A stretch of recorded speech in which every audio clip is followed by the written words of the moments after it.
end of my 12th grade year, my graduation and my prom, and my birthday was around that, my 18th birthday was around that time. The reason why that came to me is because that was, I think, the season of my life that was filled with the most lessons, especially as it relates to friendship. So much happened in that time period. Like, everybody can relate to like the frenzy of the time that is like graduation. Mm-hmm. Everything from not knowing what I wanted to do in the future to having to deal with the, like graduation and applications and all of the other kind of stuff. But the main thing that I would kind of focus on was how the strength of my friendships had been really revealed in that moment. For me, I think about the fact that like the last time that I was able to take a family photo with all the members of my family before my dad passed was my high school graduation. I have a friend group of 7 friends who've been friends for years, some of us since kindergarten. We've been able to stay really close through all of this. And that was the period in our lives where everybody was experiencing their own different types of storms. One of my friends was experiencing some pretty severe health issues. That summer, my dad had passed away. Mm-hmm. I had another friend who was going through a really bad breakup, and just everybody was going through something. But I was able to see like the strength and the importance and the importance of having people around you who support you and who are willing to stay at your house till 4 o'clock in the morning mm-hmm. if you need that support that day. Friends who are willing to have their parents come and bake for you or cook for your family or show up mm-hmm. All night, all day, and really be there for you in a real way, and the impact that can have. It has the ability, I think, to change what would be seen as a negative event, like my father's passing or like any of the other things that I showcased, and turn them into positive memories. It reminds you of like, wow, like I didn't do anything, and these people love me so deeply. Talk about the moment that you realized like these friends are real ones. I would say there was one night in August in 2019, maybe 2 weeks after my dad passed, where all of my friends came over and my family was there and everybody was there. We were just sitting in my room, we were talking, we were laughing and listening to music, and they were just there for me. They were just there day in and day out. My friends would walk or drive or at that point, not everybody drove, so like, or their parents would drive and they would come and they would stay there from day in and day out. And it was one night, it was like 4 o'clock in the morning. I could not sleep. My friend was sitting there with me.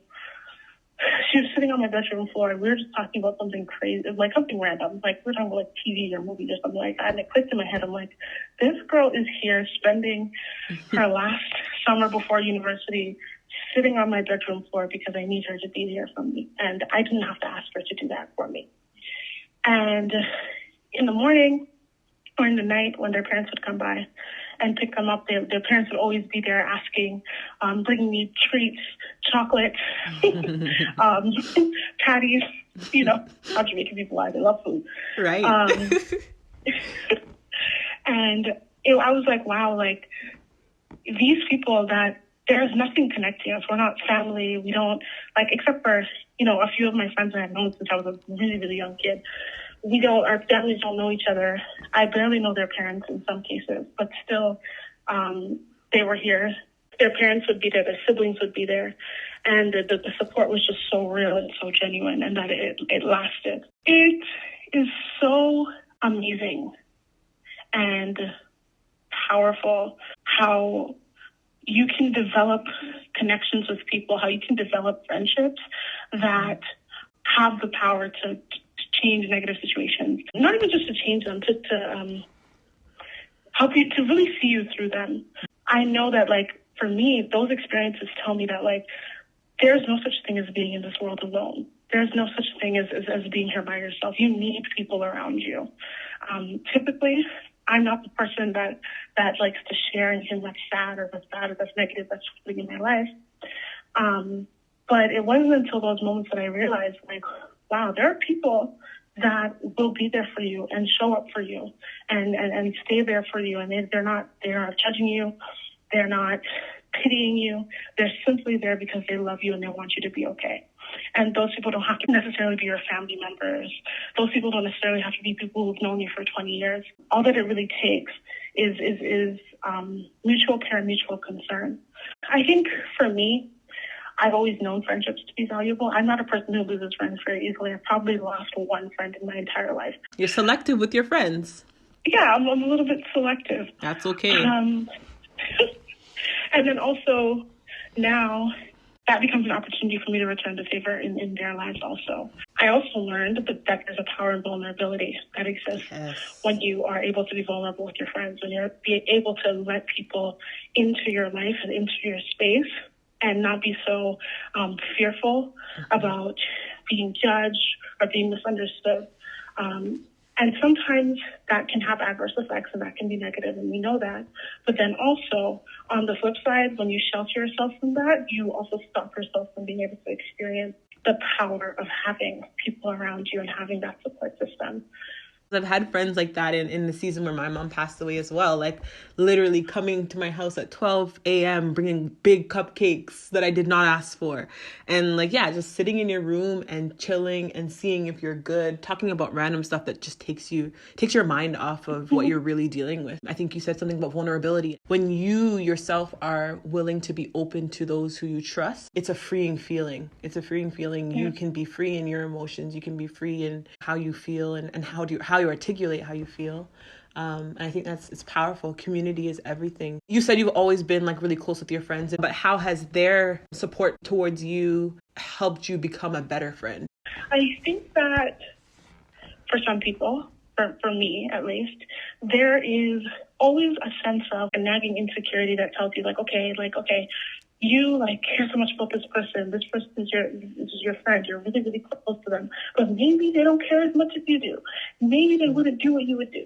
I don't know. That probably sounds terrible, but it's true. It's something that can kind of play at your mind. And when you see people treat you probably even better than you would think to treat them, you can see, you're able to see wow, your community is really based off of how much you feed into it. If you're giving people half friendships, you can't expect anything more than a half friendship in return. Because I've always been somebody that gives my all to my friendships and to my relationships in general, my family, etc., I was able to see in that moment that all of that emotional energy that I've poured into that returned back onto me. Right. And it just kind of reminds me to always stay authentic to yourself. Even if you're worried about okay, maybe your friend is tired of you, or maybe you're annoying your sister, or maybe blah, blah, blah, blah. You have to be authentic to who you are, and you have to be authentic to how you treat people. That same energy and enthusiasm will be returned to you, because people who will also get that to you will be attracted to you. I think what I learned about community is that it's a reciprocal relationship. You get out of your friendships what you give into them. If you are okay with having arm's distance friends or family, etc., you'll get arm's distance friends and family, etc. But when you open yourself up wholeheartedly to the experience that is relationship, which is hard and requires you to share yourself with other people that are, that are not your family and that don't have any attachment or any real commitment to you other than the choice to be there, you will be able to experience that same love reciprocally. I think that when you've never done that before, when you've never been that type of person, that is scary. And you don't even really notice it until you see it. I think sometimes it isn't until tragedy strikes that you really get to see the character and the heart that's in people, and the people that are around you. For me, getting to see that the people that I chose to be around me, my friends, carried the same heart that I have. So I guess that's kind of what it changed, in the sense that it encouraged me to be a better friend. It just encourages me to think of the ways that I can go above and beyond for people. Yes. And it wasn't even just my friends, it was everybody that was around us at the time. It was you, it was my family, it was everybody. I'm like, wow, these people are going above and beyond what I expected, so how can I go above and beyond for them? It reminds me of the scripture that says, he who has friends shows himself friendly. And that's exactly what you said. In simpler terms, you get what you give. It speaks volumes, and it's even speaking to me right now because I'm like, wow, I need to evaluate my friendships. Not just saying like when I'm in a rough place in my life, I need to be good to them now so that they can be there for me. And it's not like that. No. But it's just like, no, I need to be a good friend, period. Yeah. I need to be a good friend, period. And they will show up in ways that I don't expect if I just give myself to that completely. It's important. I think our culture right now like really undervalues friendship and community. Wow. I think there's a narrative that like everybody can be okay by themselves. Like I don't think people see the point. You know, like I think a lot of people say like they struggle with trust issues and blah blah blah blah, and it's kind of glamorized in a way. But I really think that even when as equally as when you're in your tragedies, when you're in your high points in life, you need people with you. For me, I'm like, okay, what is the purpose of life if you're just going to do it by yourself? Nobody exists in a vacuum. Right. And God created us like that. He created life like that. He created us to exist in communities, to exist in families. We're already deposited in groups, like just by nature. Nobody is by themselves. So we can't underplay that aspect of our lives. One thing that you said that really stuck out to me was the fact that in your darkest hours, God can highlight the most beautiful things.